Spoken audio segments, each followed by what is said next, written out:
Imagine waking up in a world where you're no longer a person, just a number. Your name, your past, your dreams, erased in an instant. Survival here isn't about strength or smarts, it's pure chance. The air is thick with despair, and the walls echo with the cries of the broken. Every day people vanish, knowing they'll never return. Most would give up, crushed under the weight of such horror. But one man didn't. Viktor Frankl didn't just survive. He discovered something so powerful, so deeply human, that it could change the way we understand life. In the darkest depths of a Nazi concentration camp, Frankl found a truth that turned suffering into strength, something no brutality could ever take away. What if I told you this discovery could be the key to your own struggles? Keep watching, and I'll show you how Frankl's philosophy could transform your life. This is the story of a man who cracked the code to life's meaning, and by the end of this video, you will understand how his secret can transform yours. Long before Viktor Frankl became the man who would change the way we understand suffering, he was just a boy growing up in early 20th century Vienna, a city bursting with intellectual energy. It was a time when Freud was revolutionizing psychology, when coffeehouse debates raged about philosophy, art, and the meaning of life. In the midst of it all was a young Viktor, curious, observant, and restless. Born in 1905 to a modest Jewish family, Frankl's fascination with the human mind began early. While most children were lost in games, Frankl was lost in thought. He questioned everything: why people acted the way they did, why some crumbled under adversity while others fought through it, and above all, what gave life meaning. By the time he was a teenager, these were not just idle musings. Frankl was drawn to both psychology and philosophy, but for him, these subjects were not abstract. They were personal, urgent, and deeply human. Vienna, like the rest of Europe, was still reeling from the devastation of World War I. Cities were shattered, economies collapsed, and an entire generation was left disillusioned. For many young people, life felt pointless. Depression and suicide rates were rising, and Vienna's youth were losing themselves in despair. Frankl saw this crisis firsthand in his classmates, his neighbors, and the very streets he walked every day, and he could not ignore it. So, while most teenagers were worried about their grades or their social lives, Frankl was asking a far bigger question. What keeps people from giving up on life? Determined to find answers, Frankl pursued medicine, specializing in neurology and psychiatry. But from the start, he was different from other students. While his peers studied human behavior like scientists dissecting specimens, Frankl wanted to understand people, not just their brains, but their souls. By his early 20s, he was already helping suicidal students. Unlike traditional therapists who focused on past traumas or unconscious desires, Frankl took a radical approach. He helped people find a reason to live. His method was simple, yet profound. When someone came to him on the verge of ending their life, he would not just analyze their pain. Instead, he would ask, what is something you still want to do? What makes life, even in its suffering, worth holding on to? For one patient, it was a dream of becoming a writer. For another, it was a love they had not yet confessed. And for some, it was the simple thought that their existence, no matter how painful, still mattered to someone, somewhere. Through these conversations, Frankl saw a pattern. People who had a purpose, even a small one, could withstand incredible suffering. It was a belief that would one day shape his greatest work. Just as Frankl was beginning to make an impact, the world changed once again. The 1930s saw the rise of Nazi ideology, spreading fear and division. Jewish intellectuals like Frankl saw the walls closing in. By the time Germany annexed Austria in 1938, life had already grown dangerous. Frankl had a choice. He could flee to America, where he had an offer to continue his research, or he could stay in Vienna with his family, his people, and his patients. In the end, he chose to stay, and that decision would lead him down a path few could have imagined, a path that would test everything he believed about meaning, suffering, and the human spirit. In 1942, Viktor Frankl's life changed forever. The knock came suddenly, no warning, no time to prepare. Armed soldiers arrived, barking orders. He barely had a moment to grab a few belongings before he, along with his wife, parents, and brother, were herded onto a train bound for hell. The destination? Theresienstadt, a Nazi concentration camp. For weeks, they were crammed into a cattle car, suffocating in the stench of sweat, urine, and death. The journey itself was a form of psychological torture. No food, no water, no certainty of what awaited them. Then the train screeched to a halt, doors were flung open, and brutal commands rang through the air. Raus! Schnell! Out! Quickly! And just like that, his old life was over. Frankl, a respected doctor and scholar, was now nothing more than a prisoner, a number. His medical degree, his years of work, his identity were all meaningless here. Within months, his father died of starvation. His mother and brother were sent to the gas chambers, murdered in the name of a twisted ideology. His wife Tilly was transferred to another camp. He would never see her again. All around him, death was constant. People collapsed from exhaustion, disease, or sheer hopelessness. Those who could no longer work were marched to the gas chambers. Others, desperate to escape the torment, flung themselves onto electric fences. A quicker, less agonizing end. Every morning, the prisoners would rise, half dead, hollow-eyed, starving, to the sound of guards barking orders. The daily routine was simple: slave labor, beatings, starvation, cold, terror. Repeat. It was a world designed to break the human spirit, and for most, it did. But Frankl began to notice something. Not everyone gave up. Some, against all logic, kept going. Despite the suffering, despite the hopelessness, they clung to life with an unshakable force. But why? Frankl, the psychiatrist, became Frankl, the observer. This camp, this nightmare, became his ultimate psychological experiment, one he never wanted to conduct, but one that could reveal the truth about human resilience. Through exhaustion and hunger, he studied the prisoners. He saw that those who had nothing left to live for deteriorated fast. They became shells of themselves. Their eyes, once filled with fear or resistance, turned dull, lifeless. They stopped eating, stopped moving, stopped caring. And in a place like Auschwitz, that meant death was imminent.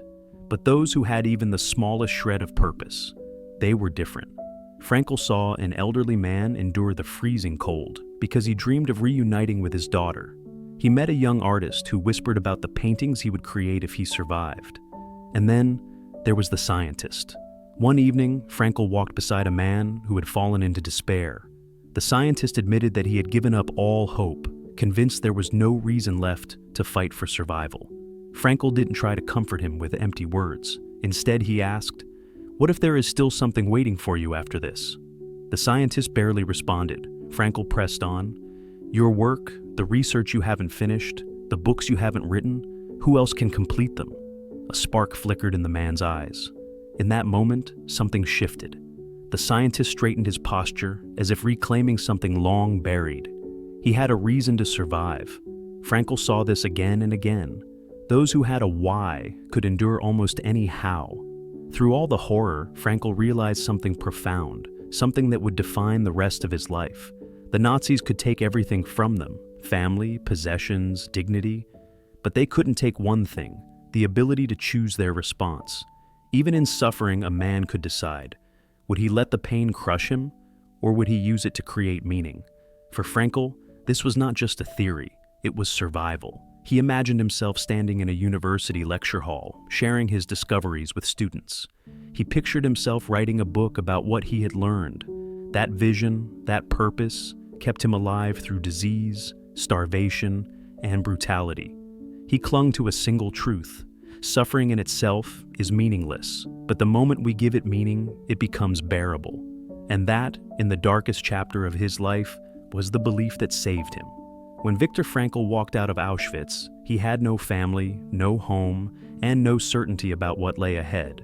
But he carried something else, something no prison, no tormentor, no tragedy could take from him: an unshakable realization. Life is never made unbearable by circumstances, but only by lack of meaning and purpose. That single truth had kept him alive. Now, he was determined to share it with the world. From survival to discovery, Frankl returned to Vienna, the city of his birth. But it was no longer the Vienna he had known. The war had left it scarred, haunted by loss. Streets once filled with music and philosophy were now silent. His parents were gone, his brother was gone, his wife was gone. Most people would have collapsed under the weight of such grief, but Frankl had spent years in the most hellish conditions imaginable, watching firsthand who survived and who did not. He saw that survival was not about physical strength or intelligence. It was about having a reason to go on. Now faced with his own suffering, he had a choice: sink into despair or transform his pain into purpose. And so, instead of giving up, he sat down to write. In just 9 days, he poured his experiences and insights onto paper.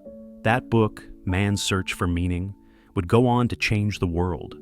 Frankl's greatest contribution to psychology came from a radical idea. The primary human drive is not pleasure, as Freud claimed, or power, as Adler argued, but meaning. From this idea, he developed logotherapy, a revolutionary approach to mental health and resilience. Unlike traditional therapy, which often focused on past trauma, logotherapy was future-focused. Instead of asking, "What do you expect from life?" Frankl urged people to ask, "What does life expect from you?" This shift in perspective was profound. It forced people out of self-pity and into responsibility. According to logotherapy, people could discover meaning through 3 key paths: through work, creating something valuable, or engaging in meaningful tasks. Frankl believed that dedicating oneself to a mission, a craft, or a cause could give life purpose. Even in Auschwitz, he saw prisoners who found strength in unfinished projects. A doctor dreaming of returning to his patients, a writer imagining the books he had yet to write. Through love, experiencing deep connections with others. Frankl often spoke of how the thought of his wife, Tilly, sustained him in the camps, even though he didn't know if she was alive. His love for her kept him going. Love, he realized, could transcend suffering and even death. Through suffering, transforming pain into personal growth and resilience. This was the most radical and controversial idea. Most people saw suffering as meaningless, but Frankl argued that if a person could find purpose in their pain, they could endure anything. He often told the story of a grieving man who came to him, devastated by the loss of his wife. Instead of offering comfort, Frankl asked, "If you had died first, how would your wife have felt?" The man replied, "She would have suffered terribly." Frankl nodded. "Then, by living, you have spared her that suffering. Your pain now is the price you pay to protect her from that grief." The man left the session in silence, but with a newfound sense of meaning in his pain. Logotherapy was not about dwelling on the past. It was about taking responsibility for the present and future. Frankl once treated a man who had lost all hope. The patient was deeply depressed and suicidal, convinced his life had no value. Instead of asking him about his childhood, Frankl asked one simple question: "Why haven't you killed yourself yet?" The man was startled, but then he thought about it. He realized he still cared about his family. That single realization gave him a reason to live. This was logotherapy in action, helping people shift their perspective from suffering to significance. Why does Frankl's wisdom still matter today?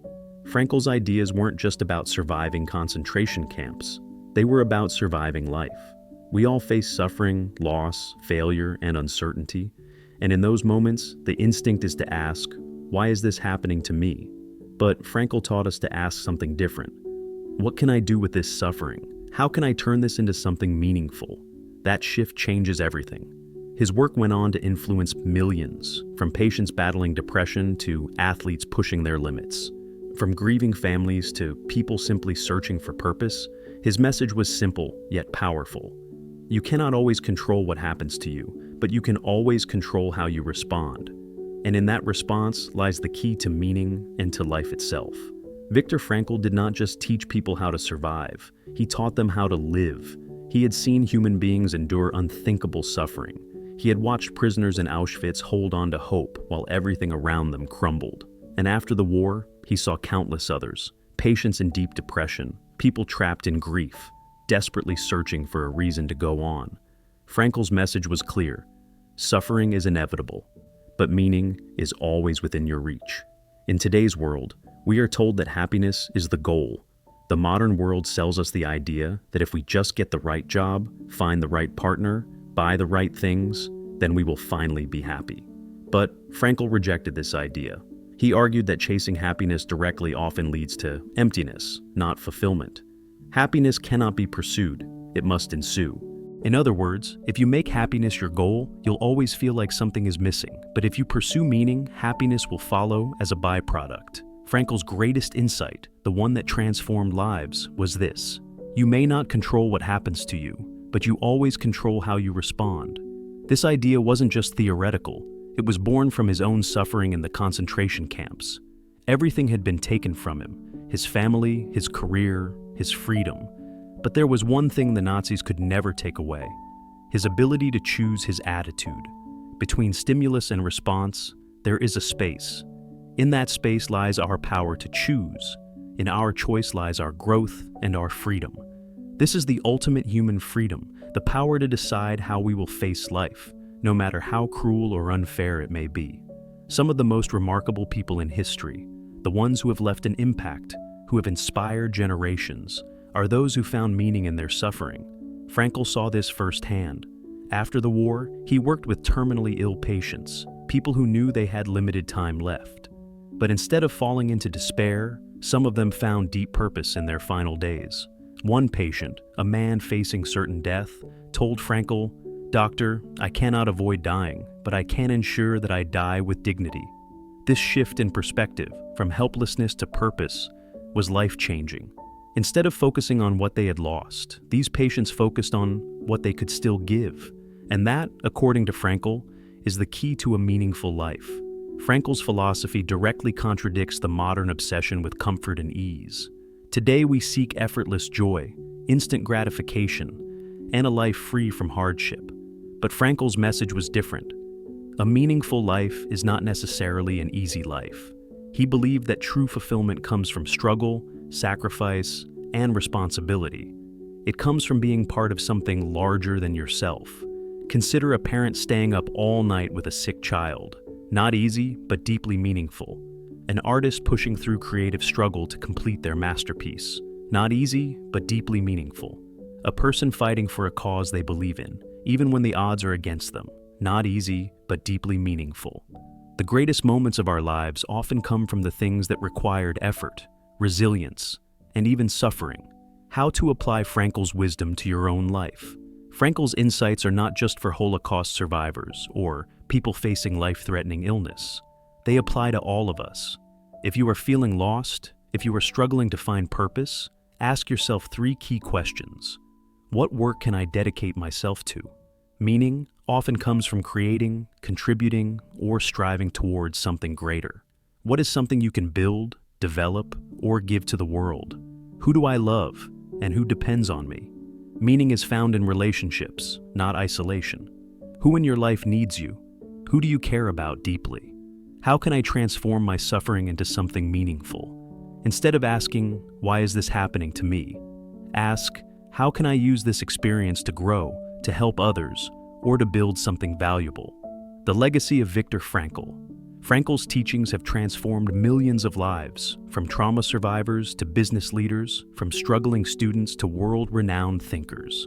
His book, Man's Search for Meaning, is still one of the most widely read and respected works in psychology. His philosophy has been used to help people battling depression find hope, soldiers returning from war rediscover purpose, athletes, artists, and entrepreneurs push through adversity to achieve greatness. His core message remains as powerful today as it was decades ago. Life is not about avoiding suffering. Life is about finding something worth suffering for.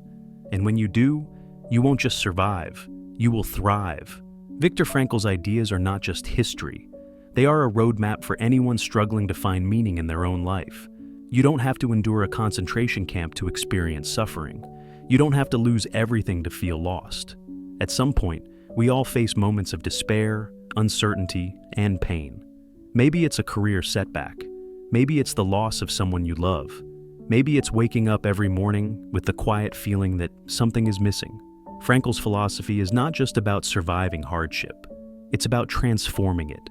Here's how you can apply his wisdom to your own life. Pain is inevitable. The question is, what will you do with it? Most people, when they suffer, ask, "Why is this happening to me?" But Frankl teaches us to ask a different question. How can this shape me? Imagine 2 people who lose their jobs. One falls into despair, convinced they are a failure. The other uses it as a wake-up call, an opportunity to pursue work they truly care about. Same event, two different responses. Suffering in itself is meaningless, but the meaning we assign to it changes everything. Frankl saw this firsthand in the camps. Those who found meaning in their suffering, whether through faith, love, or a sense of purpose, were more likely to survive. Think of someone like Nelson Mandela. He spent 27 years in prison, but instead of letting it break him, he used that time to strengthen his mind and spirit. When he was finally freed, he did not seek revenge. He sought reconciliation because he had transformed his suffering into something greater. So ask yourself, what struggle in your life could shape you into a stronger person?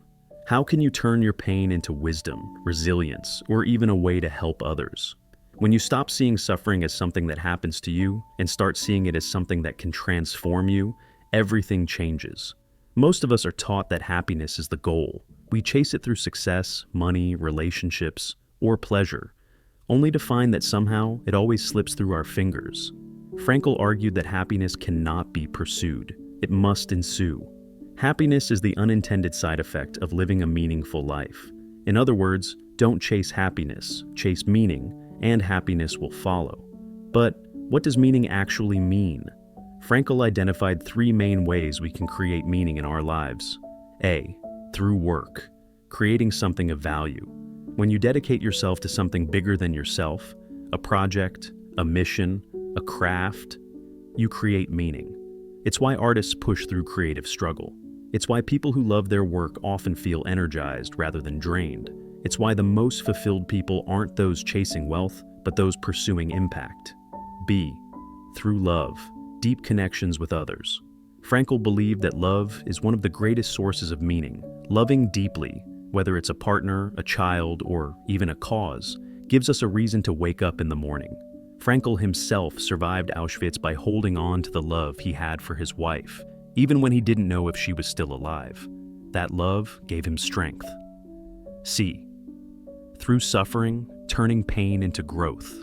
We all experience pain, but pain itself isn't what breaks us. It's the belief that it has no purpose. When we see suffering as an opportunity for growth, resilience, and even helping others, it becomes meaningful. Ask yourself, what work or mission could give your life deeper meaning? Who do you love deeply, and how can you strengthen that bond? How can your struggles be used for growth instead of despair? Perhaps Frankl's most powerful teaching is this: you may not control what happens to you, but you always control how you respond. This is what separates those who are broken by life from those who rise above it. In Auschwitz, Frankl saw two types of people: those who let the horror destroy their spirit, and those who, even in the worst conditions, chose to remain human, to show kindness, to hold on to hope. The same applies to everyday life. You may not control a bad childhood, a failed relationship, or a financial crisis, but you do control how you use your past, as a weight or a lesson, how you show up for the people in your life, the choices you make moving forward. When we are no longer able to change a situation, we are challenged to change ourselves. Responsibility doesn't mean blaming yourself for everything that happens. It means realizing that, no matter your past, you are not powerless. What choices am I making today that shape my future? Am I reacting to life, or am I actively shaping my path? What small action can I take right now to create meaning in my life? Frankl's teachings have helped millions of people, from trauma survivors to those facing everyday struggles. His philosophy is not just about enduring life's hardships, but about using them to create something meaningful. His core message is this: life is not about avoiding suffering. Life is about finding something worth suffering for. The next time you feel lost, remember, your suffering can shape you. Your purpose is found in meaning, not fleeting happiness. You always have the power to choose your response. This is how you not only survive, but thrive. And that is Frankl's greatest gift to the world. The rest is up to you.